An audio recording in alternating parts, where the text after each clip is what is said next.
नमस्कार, आप देख रहे हैं उत्तराखंड का सबसे लोकप्रिय चैनल जो कि आप तक पहुंचाता है हर बड़ी से बड़ी खबर, यानी शहर आपका आपकी खबर। आइए मैं दिखाती हूं आज की बड़ी खबर। नीट पेपर लीक मामले पर कांग्रेस का प्रदर्शन, शिक्षा मंत्री का पुतला फूंका, खटीमा में नीट परीक्षा में कथित पेपर लीक और परीक्षा प्रणाली में अनियमितताओं को लेकर कांग्रेस ने केंद्र सरकार के खिलाफ मोर्चा खोल दिया।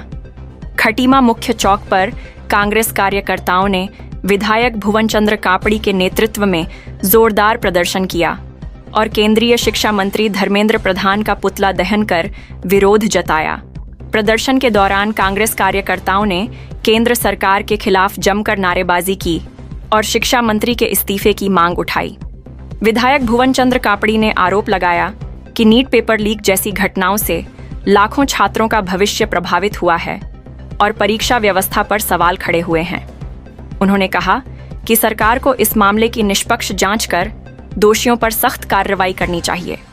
विधायक कापड़ी ने यह भी आरोप लगाया कि लगातार प्रतियोगी परीक्षाओं में अनियमितताओं से युवाओं का भरोसा भर्ती प्रणाली से कमजोर हो रहा है। प्रदर्शन में नानक मत्ता, विधायक गोपाल सिंह राणा, कांग्रेस जिलाध्यक्ष हिमांशु गावल, प्रदेश कार्यकारिणी सदस्य उमेश सिंह राठौर समेत बड़ी संख्या में कांग्रेस पदाधिकारी और कार्यकर्ता मौजूद रहे। खटीमा से गुड्डू खान की रिपोर्ट। लाइव के माध्यम से दिखा रहे हैं आपको बिल्कुल भी खिलवाड़ नहीं होने देंगे। ये हमारा कर्तव्य भी है और ये हमारा पेपर लीक और सरकारी भर्तियों में हो रहे पेपर लीक के खिलाफ पूरे देश भर में कांग्रेस ने राहुल गांधी और मल्लिकार्जुन खड़गे जी के नेतृत्व में और उत्तराखंड में यशपाल आर्या जी और गणेश गोंदियाल जी के नेतृत्व में, आदरणीय प्रीतम सिंह जी के नेतृत्व में जो है कि एक मुहिम चलाई गई है युवाओं के भविष्य को सुरक्षित करने के लिए। भारतीय जनता पार्टी की सरकार वीक है, इसीलिए पेपर लीक है और जो है कि लगातार युवा मानसिक और आर्थिक रूप से प्रताड़ित हो रहा है। नीट पेपर लीक के बाद, सरकारी भर्तियों की पेपर लीक के बाद कई युवाओं ने आत्महत्या करी है, बहुत सारे लोग सुसाइड कर चुके हैं। सरकार पर युवाओं का भरोसा नहीं रह गया और ये बात जो है कांग्रेस पार्टी जो है जगह जगह जाकर सरकार का पुतला दहन करके शिक्षा मंत्री धर्मेंद्र प्रधान के इस्तीफे की मांग कर रही है और साथ ही हम एसडीएम को भी कल इसमें ज्ञापन देंगे। देखिए, ये अंधी बहरी गूंगी सरकार है। ये कुंभकर्णी नींद सो रही है।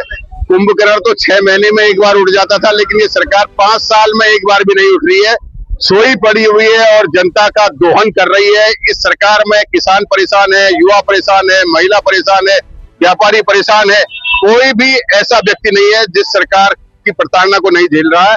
सरकार को उखाड़ फेंकने का जनता ने मन बना लिया है, इसीलिए आपको इतनी भीड़ दिख रही होगी कि जो लोग यहाँ आए हैं पेपर लीक पर पुतला फूंकने। हमारे माननीय नेता राहुल गांधी जी को लाखों युवाओं ने कोटा में बुलाया था और उन्होंने अपनी मन की बात कही, शिक्षा प्रणाली को लेकर अपनी बात कही, उनके माँ बाप ने भी कही। तो हमारा मानना यह है कि भाई ये सरकार कहती है कि युवा हमारे देश का भविष्य है और पेपर जो है लीक हो जाता है। अब जिन माँ बाप ने अपना पेट काट के, अपनी जमीन गिरवी रख के, अपनी दुकान गिरवी रख के उन बच्चों को पढ़ाया और उसके बाद उनका पेपर लीक हो गया, उनकी तो सारी जिंदगी खराब हो गई, सारी जिंदगी का खून पसीना खत्म हो गया। और जो 21 लोगों ने आत्महत्या करी है बच्चों ने, हमारी बहुत सख्ती से मांग है सरकार से कि 1-1 करोड़ रुपया मुआवजा उन परिवारों को देना चाहिए जिनके बच्चों ने आत्महत्या करी है।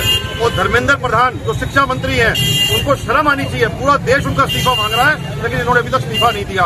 कांग्रेस पार्टी मांग करती है कि सबसे पहले धर्मेंद्र प्रधान इस्तीफा दे और इसके पीछे जो गैंग है, जिनके हाथ है इसके पीछे, उन सबके चेहरे उजागर होने चाहिए, उनके खिलाफ सख्त कार्रवाई होनी चाहिए। और हमारे राहुल गांधी जी ने एक बात और कही कि हमारी जो शिक्षा प्रणाली है उसमें बदलाव लाना चाहिए। जैसे उन्होंने एग्जाम्पल दिया कि 3000 बच्चा अगर पेपर देता है IAS का, उसमें 1 बच्चा निकलता है, बाकी 90% 99% लोग उनका भविष्य खत्म हो जाता है।